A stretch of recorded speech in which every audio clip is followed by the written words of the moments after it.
Patrick. We're headed full speed ahead into the holiday season, so the biggest question facing your home is going to be, is it ready for the holiday season? And if you look around at your carpet, tile, rugs, upholstery, and the answer is no, you need to call my cleaning heroes at Zero Res.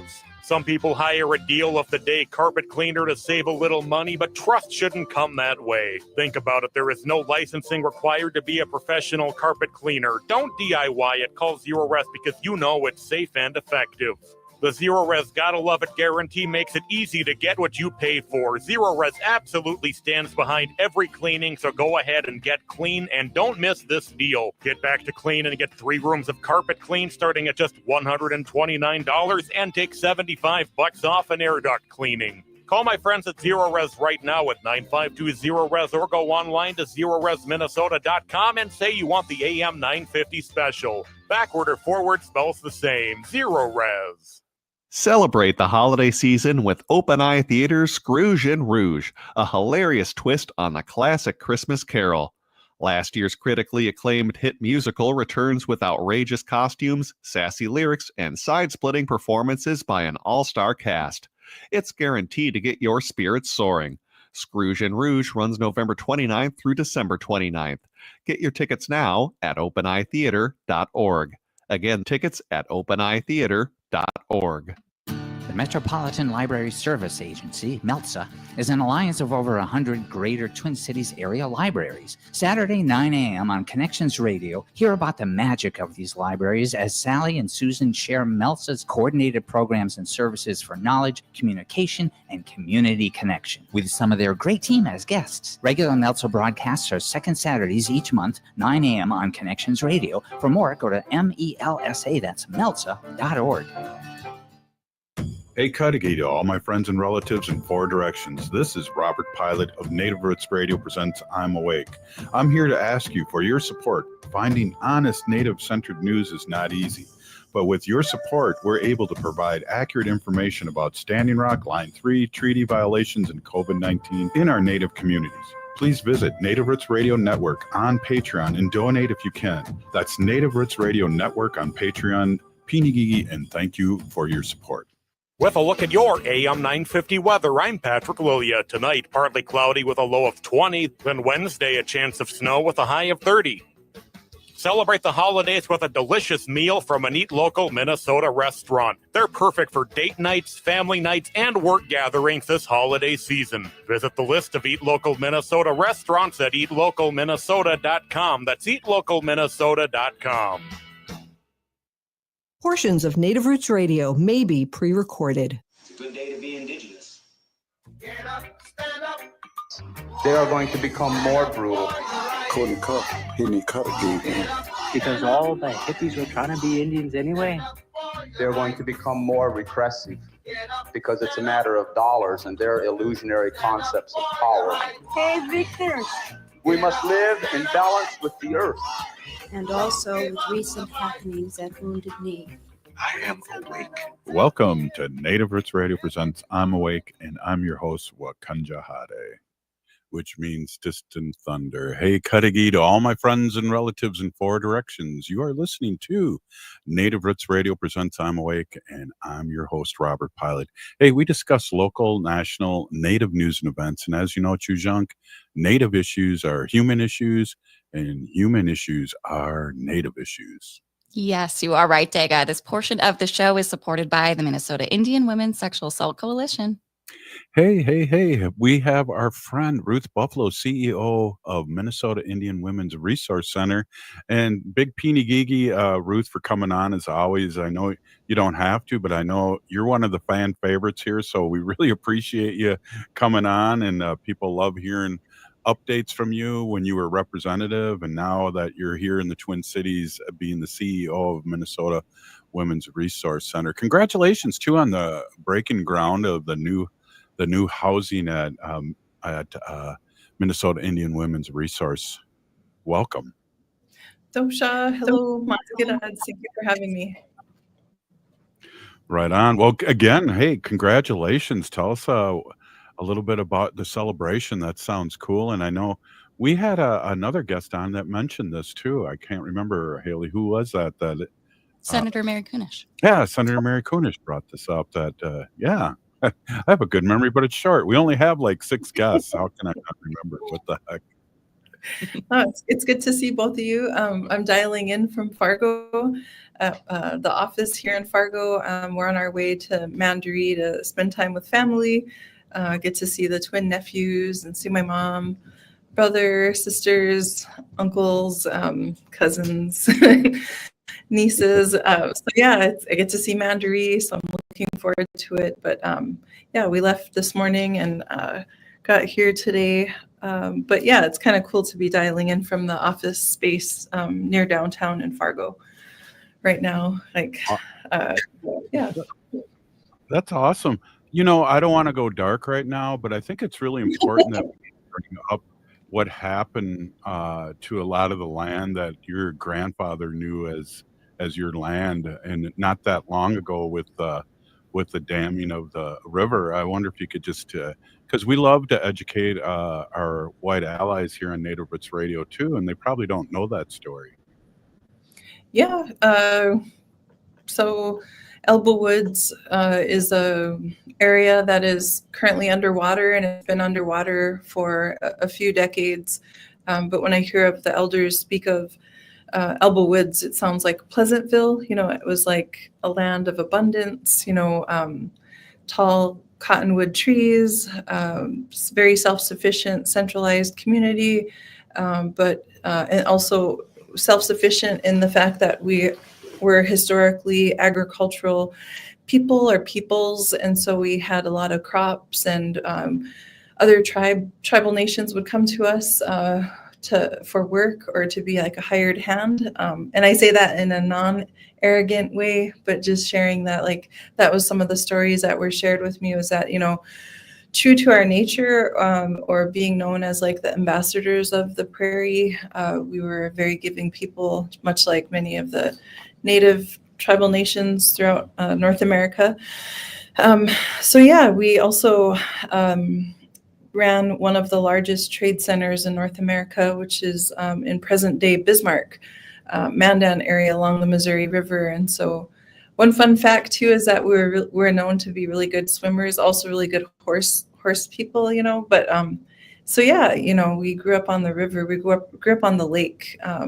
We always heard stories too of kind of some dark things, you know, just things that would deter us from like swimming at night and things. But later in life, we learned, you know, the fact that, you know, cemeteries had to be dug up and relocated, you know, to the, as well as, you know, when we were the forced relocation from Elbow Woods to like present day where Mandaree is, or west of Mandaree is in Independence area. And that was the area that my grandparents relocated to after 94% of our agricultural land was flooded for the making of the Garrison Dam. And that was, you know, a result of the Pick-Sloan Act, a federal piece of legislation that impacted tribal nations and communities up and down the Missouri River.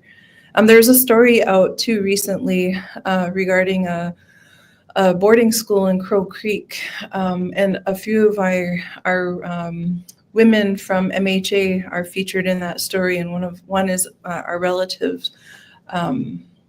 Were related to crow's breasts, and but yeah, they spoke about their experience at, you know, a boarding school in South Dakota, and it mentioned the dam and Fort Berthold being, you know, the condition that it was in, and that a lot of people like made the tough choice to send their children away to boarding schools. And I know that is similar to my grandparents and my mom's story. Like, even to back up further, my grandparents, they were sent to Pipestone boarding school in Minnesota, and this is on my mom's side of the family. And then my mom was 5 years old when she was sent just an hour south of Fargo to Wahpeton Indian boarding school. But when the flooding happened, it fragmented all of our communities into like 6 different districts or segments. And there's a lot of research and studies behind it validating that the flooding of our 94% of our agricultural land had a huge, devastating life impact on our people, but we're still resilient and we're here today. But some of the impacts included like diabetes, alcoholism, all these other different things that were on the unhealthy side of coping.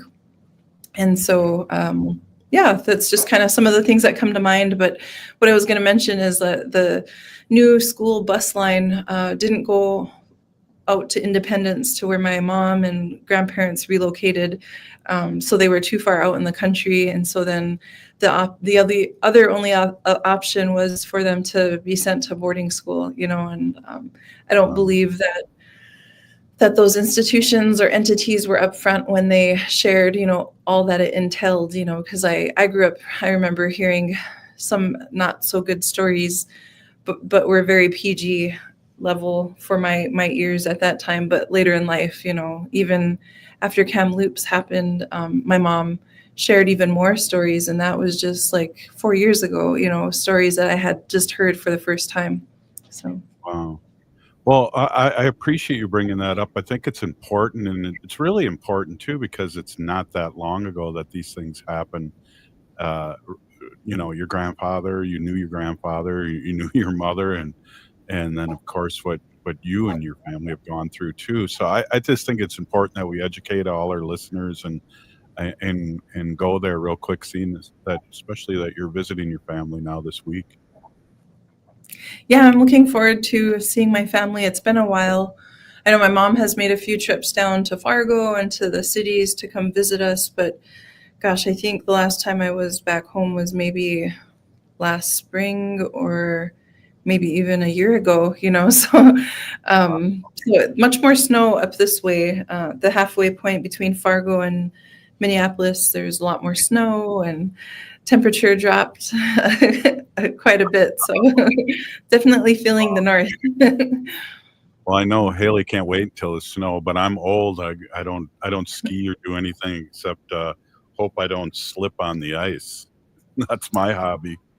Yeah, same. Yeah, it's like it would be cool if they started some new invention of like sprinkling sand out, in front of your car or in front of like rose petals, but sand, so that it could keep you safe. Just kidding. Right. Flamethrower or something like that. Hey, we got a lot more to talk to Ruth Buffalo, CEO of Minnesota Indian Resource Center, all the good work that's happened there, and maybe an update on Leonard Peltier. Hey, we're still here. We are the seventh generation. This is Native Roots Radio. We'll be right back.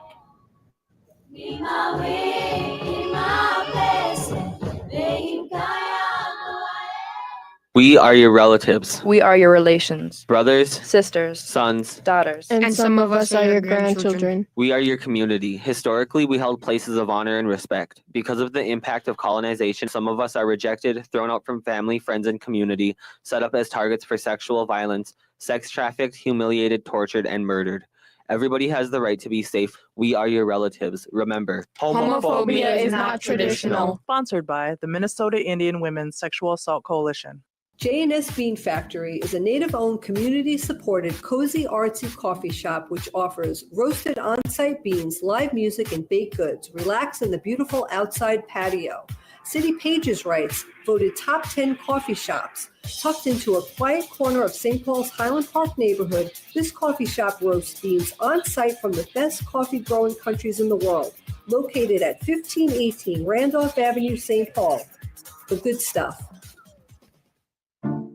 A home that needs new everything. Plus the kitchen sink. Life math is complicated. Affinity Plus makes it easier. With great rates on a home equity line of credit, we make tackling home projects less stressful. Visit affinityplus.org/rates to learn more today. Affinity Plus Federal Credit Union. Insured by NCUA. Equal housing lender.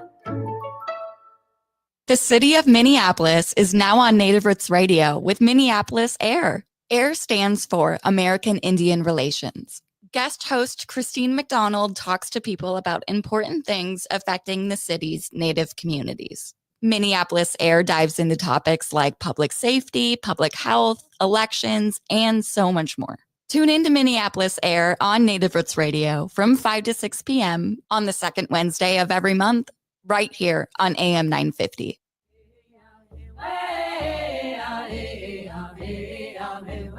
Hi, this is Governor Walz. Thank you for listening to Native Roots Radio. And we're back to Native Roots Radio presents I'm Awake, and this is Robert Pilot.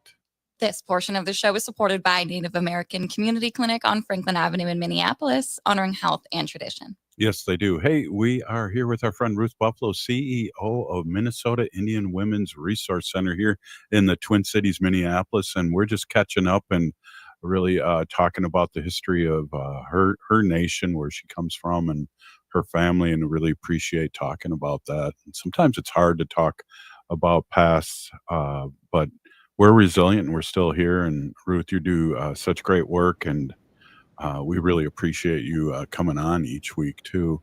Hey, I got a quick question here. You guys had a market Monday, and then you're going to have another market on December 13th.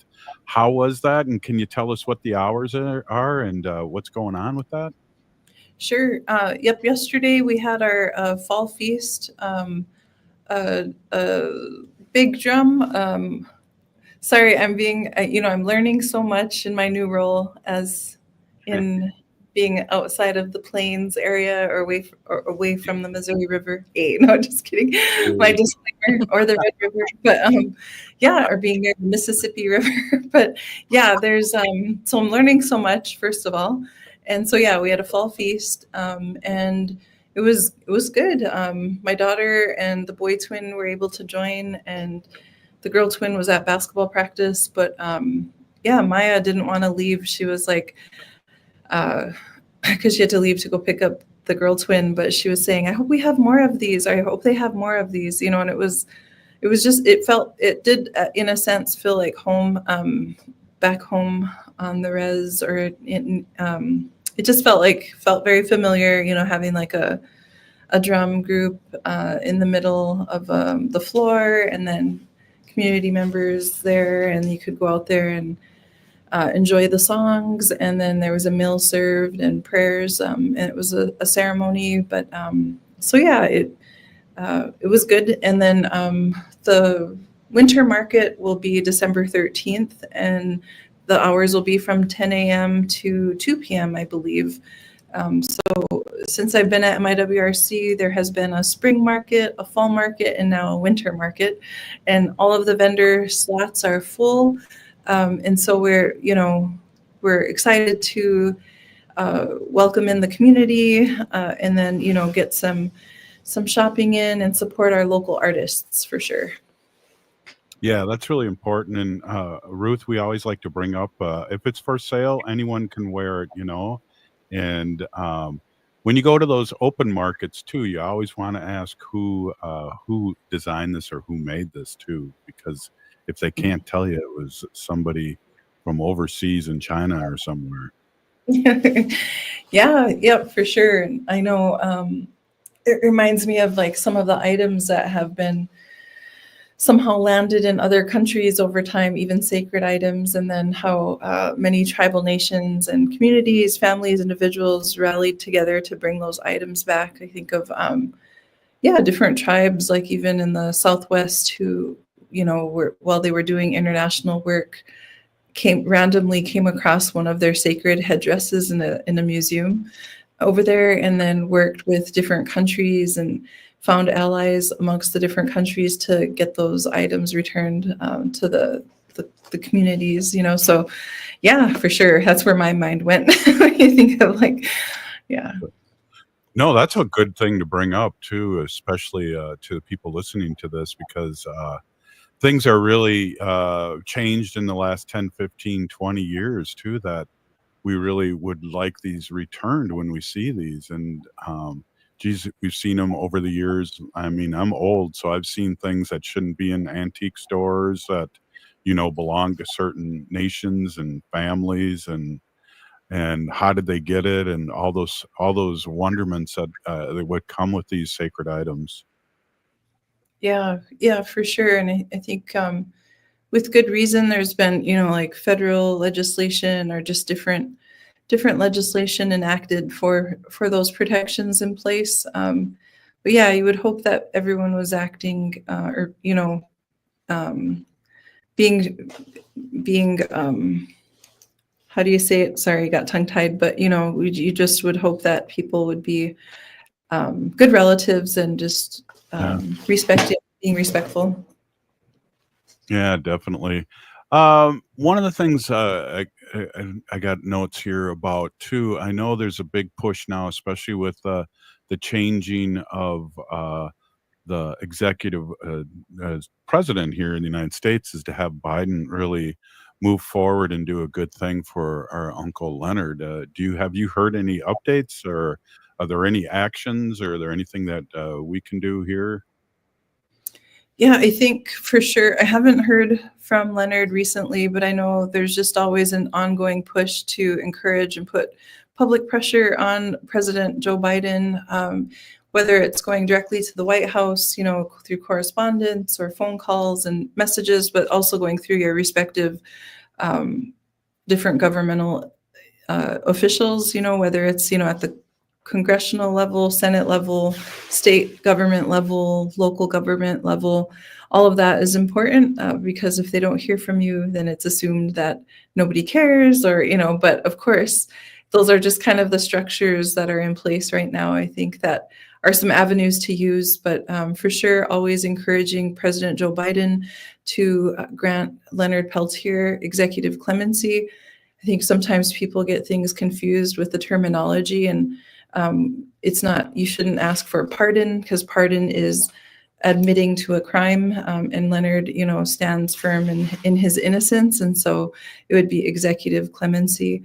And I believe that list usually comes out at the end of December, because when I remember when I had gotten invited to go visit him shortly after it was before the 2022 election, but I was going through papers and found a letter from him with application to apply to get on his visitors list.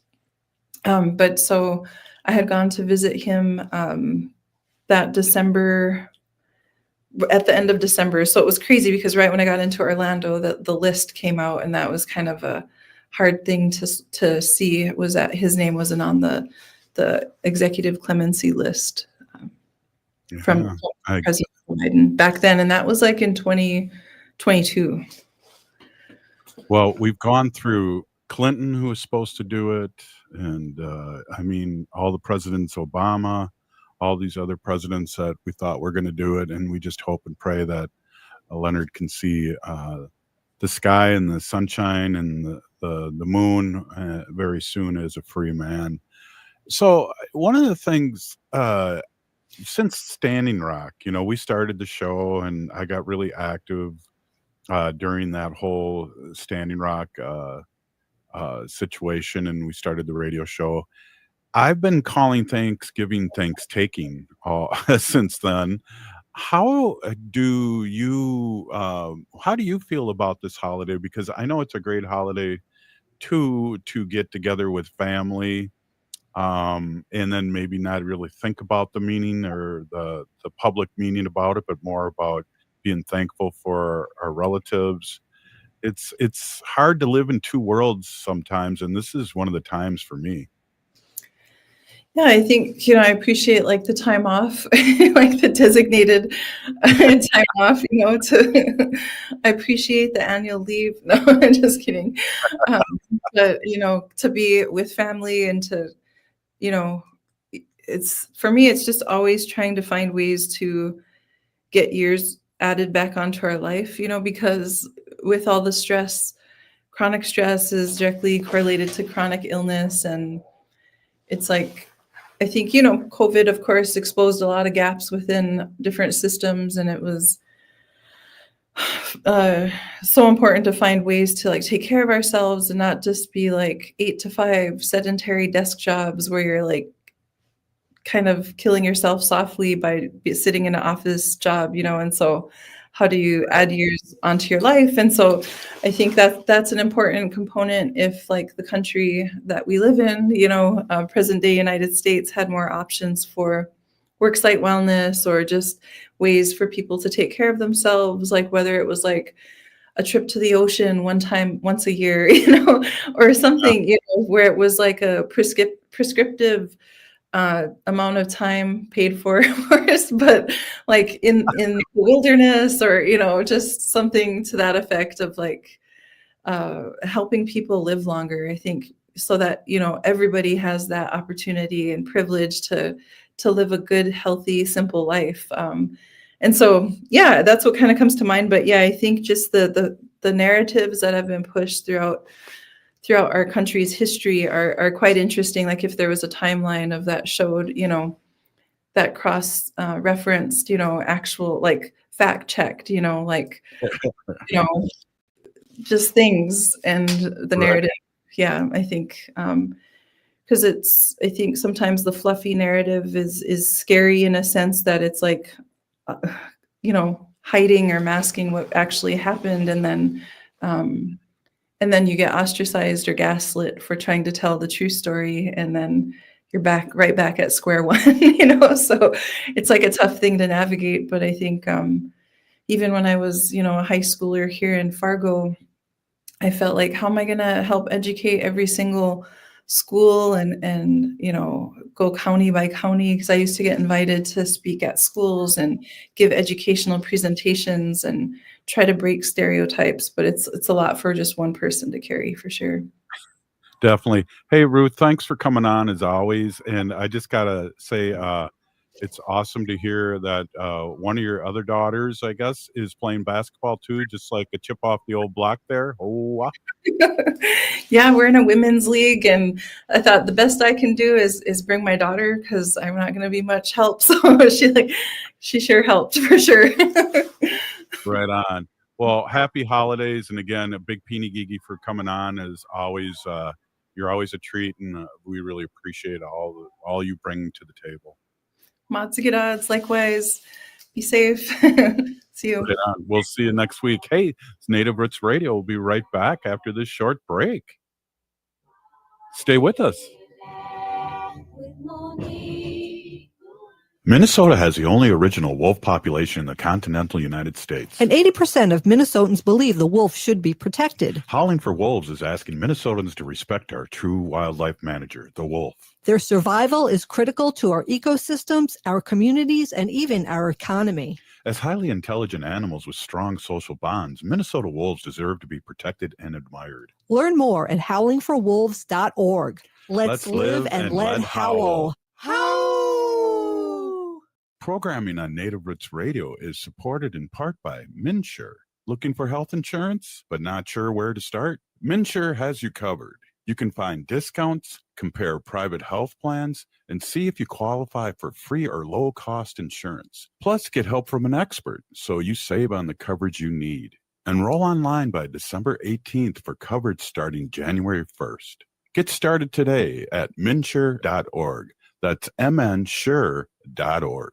Researchers across the country, including in your area, are conducting a study that can include you or people you know. The calcium and vasopressin following injury early resuscitation trial, or simply Cavalier, is a research study that will look at whether giving two different drugs, calcium, vasopressin, or both, early in the course of treatment would help severely injured patients that lose a lot of blood survive their injuries. To be included, a person must have trauma injuries that cause large amounts of blood loss and need to receive blood. Because treating traumatic injuries with blood loss is an emergency, there may not be time to give consent before giving the calcium, vasopressin, or both. Most people will be too severely injured to give informed consent, and families are usually not available in time. However, researchers will notify people enrolled and give them detailed information about the study as soon as possible after they arrive to the hospital. For more information or to opt out of this study, please visit their website at lightsnetwork.org/Cavalier or call their toll-free number at 1-800-664-0557. Turn to Auto Technical with your vehicle donation. We have families waiting for a car. Over 85% of unemployed are successful in finding and keeping a job if they have dependable transportation. A car plus a job equals a life changed. 612-919-5526. We have families waiting for a car. 919-5526 or autotech.org. A home that needs new everything. plus the kitchen sink. Life math is complicated. Affinity Plus makes it easier. With great rates on a home equity line of credit, we make tackling home projects less stressful. Visit affinityplus.org/rates to learn more today. Affinity Plus Federal Credit Union. Insured by NCUA. Equal housing lender. Would you let animals pick your insurance? Do you really need to experience mayhem to get the best rates? Or how about a celebrity quarterback or fake university saving you money? There's a lot of marketing stunts when it comes to insurance, but what you really need is someone looking out for you. Call Array Insurance, and they will work hard to find you the best insurance coverage and rates. So avoid gimmicks and call Cheryl at Array, 763-504-3067, or arrayinsurance.com. Array Insurance, working hard for you. AM 950 KTNF, St. Louis Park, Minneapolis, St. Paul. With a look at your AM 950 weather, I'm Patrick Lilia. Tonight, partly cloudy with a low of 20. Then Wednesday, a chance of snow with a high of 30. Celebrate the holidays with a delicious meal from an Eat Local Minnesota restaurant. They're perfect for date nights, family nights, and work gatherings this holiday season. Visit the list of Eat Local Minnesota restaurants at eatlocalminnesota.com. That's eatlocalminnesota.com. Hi, this is Representative Sharice Davids from Kansas. I'm Ho Chunk, and you're listening to Native Roots Radio. And we're back to Native Roots Radio presents I'm Awake, and this is Robert Pilot. This portion of the show is presented in partnership with the Minnesota Historical Society, preserving and sharing Minnesota's heritage for the benefit of all Minnesotans. Yes. Hey, we are with our friend Rita Arndt, Program and Outreach Manager with Native American Initiatives at the Minnesota Historical Society. Welcome, as always, Rita. How you doing? Good. Bonjour, Haley. Bonjour, Robert. How are you? Good. And it's so cool to hear you with your setup there. I always love that your husband's a gamer and that your microphone's nicer than mine. Yeah, and it's kind of wild because I'm like, he doesn't really stream, so I don't know why he really needs all of this. But you know what? Whatever. As long as I'm getting something out of it. There you go. That's awesome. Hey, so we got some programs we want to talk about. We always love checking in on what's happening at the Minnesota Historical Society. You have our teens program coming up. Talk about that a little bit. Sure. So there's a team program that Native American Initiatives run, and it's called Reconnecting Our Roots, which I think is just a super neat name. And we call it ROAR for short because we love our acronyms. And it's essentially, we realized we had some artist programs, we have a college program, but we weren't really reaching the youth. So we thought, well, let's develop a team program to kind of get them more interested in Native history and culture and really learn from stuff at the Historical Society, but also community members to really just know more, to get the feel of things, and to maybe hopefully put a little spark in their mind to come into the history field, come into the museum field, and think about us down the road as they their paths go on. Yeah, definitely. And I see Haley's wearing one of those shirts too. I should have been wearing Yeah. mine. I didn't get the memo. One of my favorite shirts, Reconnecting Our Roots. I think they were doing vending I was at like, I one of can't the hear Ho-Chunk. you. Oh, one of the Ho-Chunk 5Ks. Can you hear me, Rita? I don't know. We just lost Rita.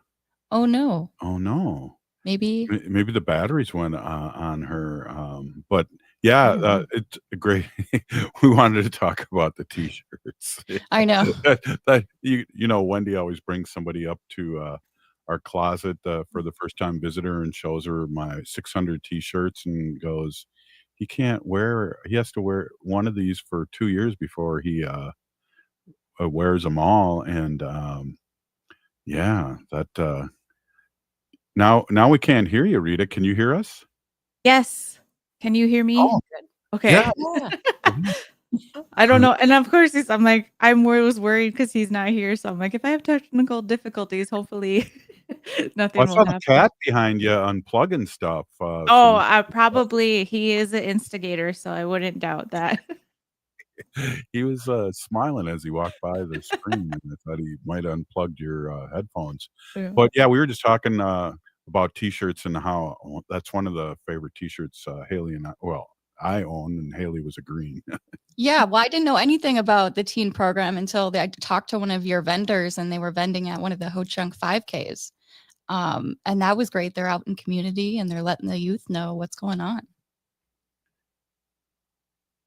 Yeah, and I just greatly appreciate being able to get the word out more and more. Like we designed it for like a Twin Cities program, but we've been able to have students who are from outer suburbs. A lot of it is we do rely on transportation from a parent or a guardian, or perhaps the student themselves to be able to get to the History Center or to other places that we go. We go to the Mill City Museum because we have a food sovereignty day there. They have a kitchen there that we utilize, and we bring in a chef to talk about, Indigenous food sovereignty, Indigenous foods, and just they cook up a meal and they share a meal together. So it's really great. Yeah, I can't say this enough. I to people that have or haven't been, to the Minnesota Historical Society lately, it's got a great vibe, and a lot of it has to do with your work, Rita, and the whole Native American initiative that goes on there now, and because our history is so important to Minnesota history. Oh, 100%. And we just celebrated 175 years of the Minnesota Historical Society. And we had our annual meeting, and I was lucky to be part of it to talk about our home native Minnesota and to be able to talk about our work. And so many people, members and board members, and all these other things are so excited that we are at this place with the Native history and culture and really ingraining it in our programming and our exhibits and other things like that. So it's a great time to be at the Historical Society. That's awesome. So, just to circle back, that's kind of a wagon train kind of term, isn't it? Circling back. But to go back to what we were talking about, reconnecting our roots, what are the qualifications? Are you a descendant, an enrollee? What is it? Anybody that just It, wishes, or Native teens, we're looking for high schoolers right now. We haven't developed anything for younger folks, but Native teens who are able to get to the History Center and some of the sites in the Twin Cities to be able to participate. It's an after-school program on Thursdays from 4 to 8 p.m., and it starts January 9th and goes through February 27th. So I believe it's 7 weeks. I don't know now. Now I can't count. 6 weeks, 7 weeks. It's several weeks. But they would be able to come and to do all kinds of things. And like Haley put up, is there's the flyer and there's the link to apply. And we just want to know what's interested you in history. Why do you want to learn more about your culture? What are you looking to reconnect? And we have an interview with the students, but we also with the parents too, because I know a lot of parents might be like, hey, this would be good for you. You should sign up. And the kid's like, well, what is it really? But they have a good time. I feel like they do, but that's my little bias. right? Well, it's better than your parents forcing you into piano lessons, let's say, or go down to the museum and have some fun. Yeah, and like learn all kinds of different things. So I think it's a really great thing. And then an added bonus is we have a $500 stipend at the end of the program for the students who participate. So we want to you also instill, accountability, responsibility, being in that space and like holding community in a different way too. So it's a really great way to just bring a lot of our teachings together as well. And I think that's just a fun way to do all kinds of things. And we feed the students, so you get some good food. Geez, I grew up at the wrong time here. Same. The feeding part, I would have been there. This is a great program for our teens. You mentioned like culinary stuff and you talked about food sovereignty. What else do the teens get to do in the program, Reconnecting Our Roots? So since we are museum based from the Historical Society, we do spend time in exhibits, and then we get a nice visit. We get to do some research in the collections, see some of that some of those historic items, and it's really fun. And I like to take the youth down there because one, I like to crack jokes, and also that is my background is the Native collection, so it's really showing. Be like, hey, are you Ojibwe? Let's show you some Ojibwe things, because this is a time for them to learn more about their culture and where they come from. And so that's a really nice thing too. We try to align some of the stuff with their tribal nations so that we can be like, hey, this is related to like get excited because it's related to your family. And I think people do get excited. They get to see things that they recognize, they know about, and they learn more. So it's a fun thing.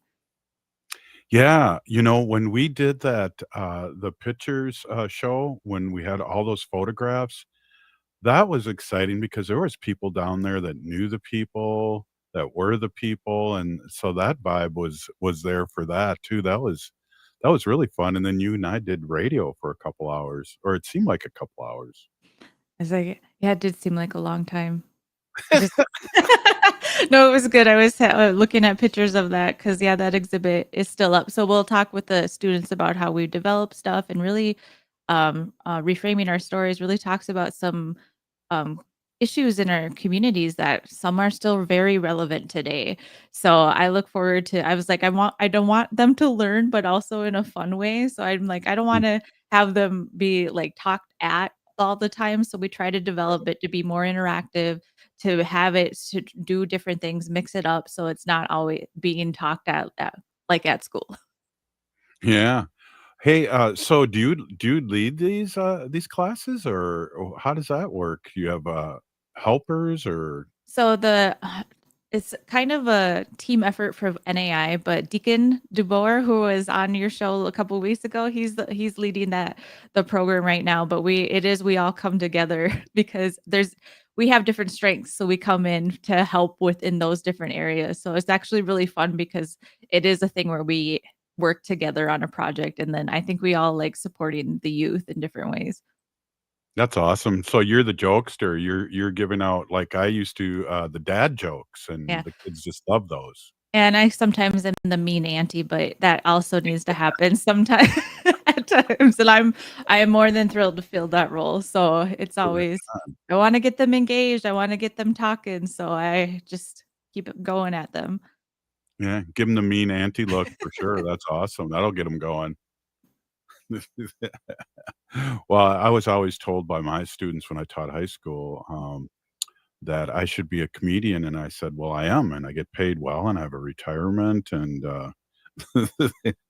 and I get the summers off." But that's a whole nother story. Hey, we're here with Rita Arndt, and we're talking about this reconnecting our roots. Is it roots or roots? I just never know. Roots. Native roots or native roots.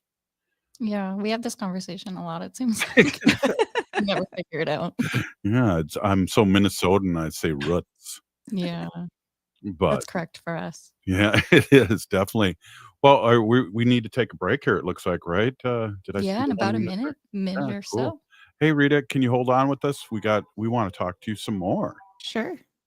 Right on. Hey, this is Native Roots Radio, and I'm awake, and we're still here. This is the seventh generation, and we'll be right back after this quick break.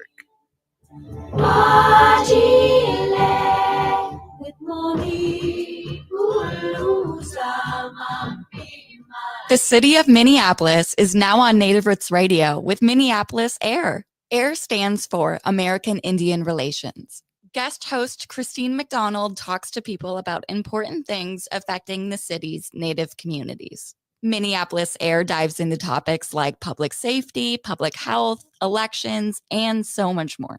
Tune in to MIWRC on Native Roots Radio from 5 to 6 p.m. on the second Wednesday of every month, right here on AM 950. Step into the world of movement and Native culture at MIWRC, now showing at All My Relations Arts. MIWRC is translated as Everyone Dance. This moving multimedia exhibition, curated by Josie Hoffman, delves into the connection between movement and identity, drawing inspiration from dance and powwow traditions. It showcases the work of Indigenous artists from Minnesota, emphasizing the fluidity of movement in our bodies, land, and community. Witness MIWRC and its powerful expression on Indigenous art, on display now through January 18th at All My Relations Arts in Minneapolis. Support for Native Roots Radio comes from the Walker Art Center, an art space that's more than the spoon and cherry. Galleries celebrate contemporary visual art, including Indigenous artists like Edgar Heap of Birds, Cheyenne and Arapaho Nation, and Jim Demini, Ojibwe. Additionally, films screen in the cinema, and performances are shown on stage. Free every Thursday night and free every day for members and citizens of tribal nations. Learn more at walkerart.org. Again, that's walkerart.org. Get ready to bake with I Am Betty. The smash hit musical returns to the History Theater now through December 29th. Explore 100 years of women's history through Betty Crocker. While she wasn't a real person, Betty Crocker was a media personality and cultural icon who shaped homes and kitchens for generations. Don't miss last season's runaway hit with catchy songs and heartwarming stories. So grab your big red cookbook and head to the History Theater. Tickets at historytheater.com. You're listening to Native Roots Radio. This is Spirit from Reservation Dogs. Get up and listen.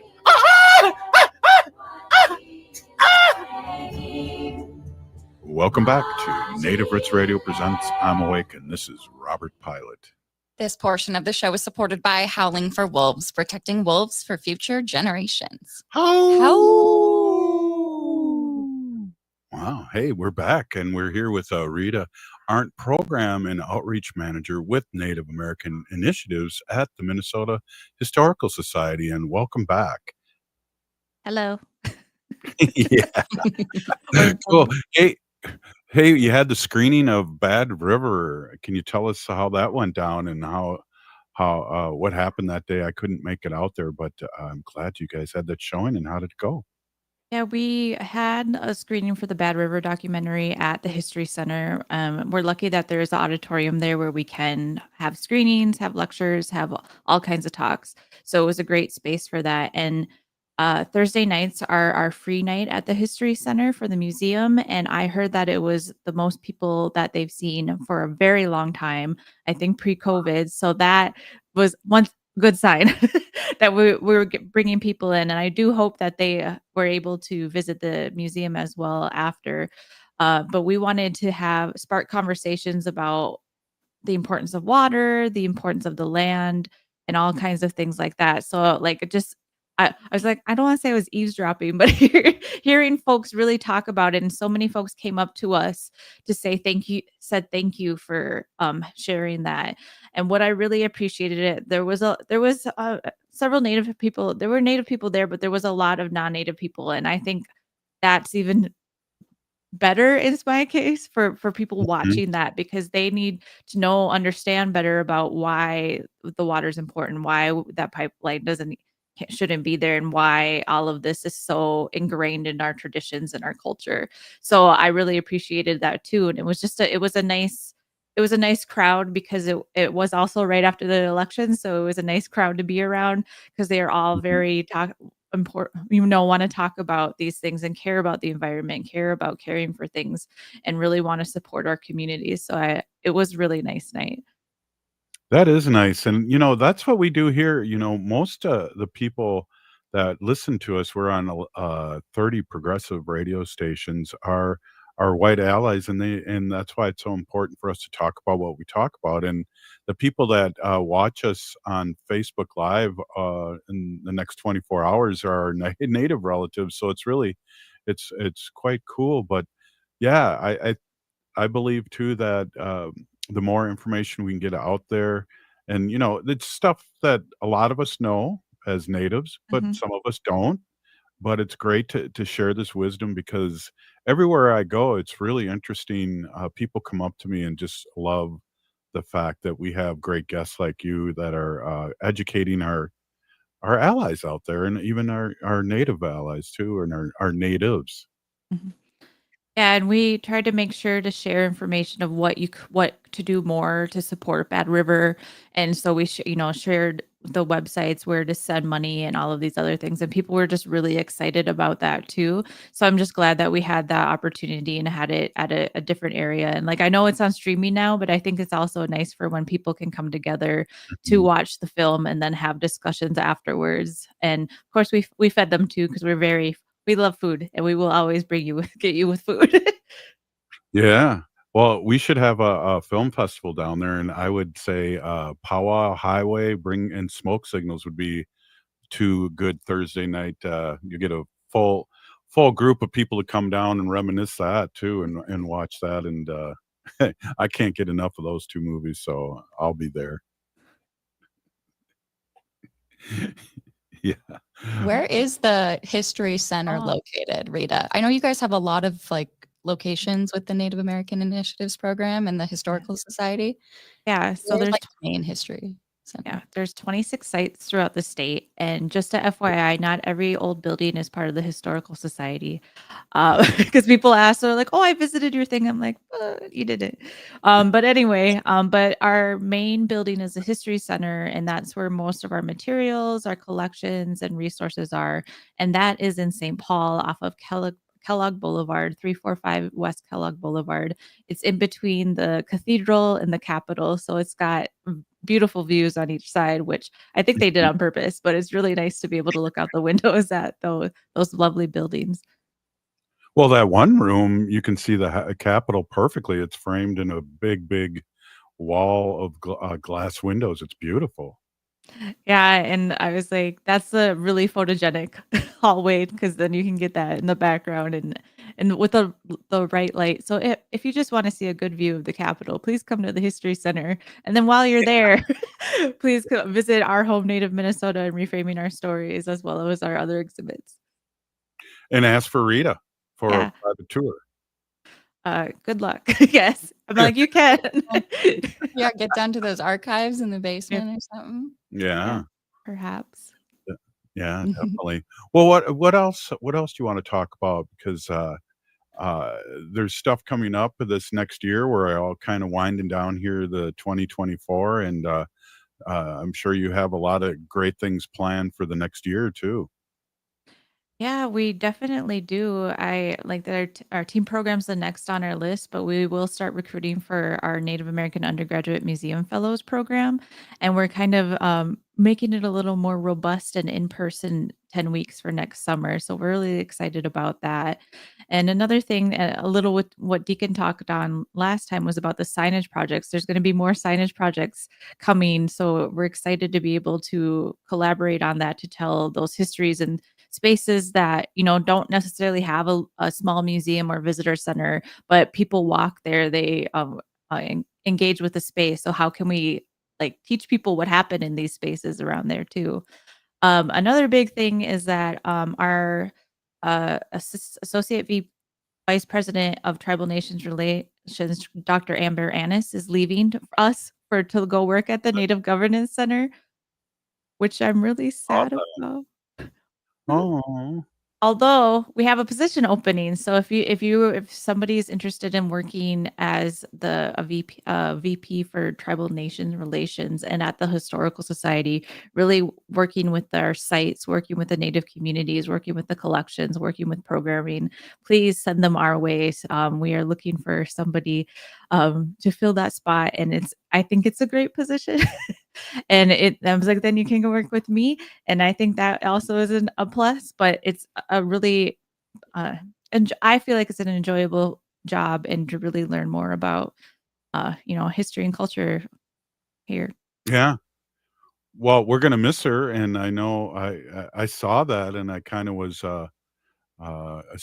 pleasantly surprised, and moving on. And I was thinking, Rita, you were going to take over the spot. Oh, wow. Temporarily, kind of, but I may have other things in my mind for the future. So stay tuned for that. Oh, exciting. We might have to have you on every day to get these updates. Yeah. Do you guys offer like only like mostly full-time positions, or are there any part-time positions? There is. I know. The majority of our part-time positions are usually seasonal based on our sites, because a lot of the historic sites are open seasonally because they only function in the summer, mainly in the summer months. So that's where most of our employees are part-time, but there are a lot of different positions that have varying hours, Haley. So if you want to know. Yeah, the more you know, you guys. Haley, I know someone that you can talk to, Rita. Yeah, Rita would be a great person to talk to. Yeah. Haley works full-time, but she only gets part-time pay here, so she's got Yeah, right. I don't think I would ever do that. I'm kidding. Yeah, but yeah, so we got a minute left. Rita, give out the address and the website and Facebook for our listeners to check in on all these great things that are happening down in the Minnesota Historical Society. Yeah, our website to know more information is mnhs.org/NAI, and that leads to a lot of our programs, our collections, our resources, and such like that. We do have a Facebook and Instagram for Native American initiatives. I believe that one is also an MNHS NAI, so you can find that. I was like, if you get confused, just see what our main channel is, and they reshare our posts every once in a while. So please follow us. Wow, thank you so much for coming on. Great information. And what a great partnership. And we'll be looking forward to having you on again real soon. Yeah, it's always good talking with you, Robert and Haley. Right on. Hey, if you're listening to the show, you are part of the resistance. From Chief Plenty Coops, the ground on which we stand on is sacred ground. It's the blood of our ancestors. We need to resist, divest, join a group, run for office. We're still here. We are the 7th generation. And free Leonard Peltier. Now.